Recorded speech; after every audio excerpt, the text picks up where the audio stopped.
اعوذ باللہ من الشیطان الرجیم بسم اللہ الرحمن الرحیم انک لعلی خلق عظیم۔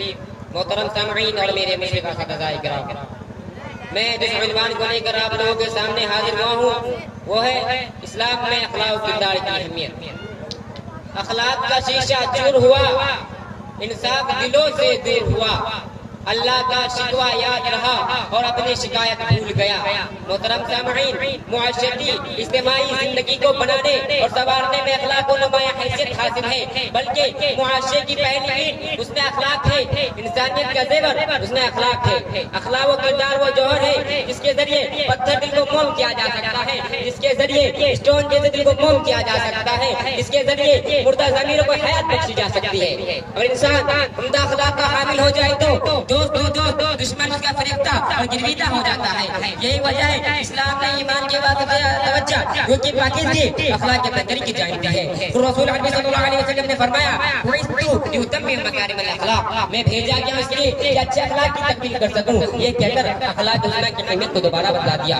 محترم سامعین، لیکن مسلمانوں کے لیے دور حاضر میں موجودہ دور میں سب سے بڑا چیلنج اخلاق کردار کا زوال ہے۔ آج حالات الٹ چکے ہیں، آج بھائی بھائی کا برسانے ہاتھ نہیں، آج ملت میں غمخواری کا جذبہ نہیں، دوسروں کو سمجھنے کا مادہ نہیں، اساتذہ کو شکوہ طلبہ میں ادب نہیں، بیٹے اپنے والدین کو گالیاں پکڑتے ہیں، بعض ہم تو دسترازی بھی کرتے ہیں۔ الغرض آج امانت و دیانت، ہمدردی، ان سلوک کا آفتاب گروہ کرنے کے بجائے ڈار ہوتا جا رہا ہے، امانت بڑھتا جا رہا ہے۔ جبکہ رسول اللہ صلی اللہ علیہ وسلم نے فرمایا تھا کہ ما من شیء اثقل فی المیزان من حسن الخلق، میزان میں جو خلق سے بڑھ کوئی بھی بھاری چیز نہیں ہوگی۔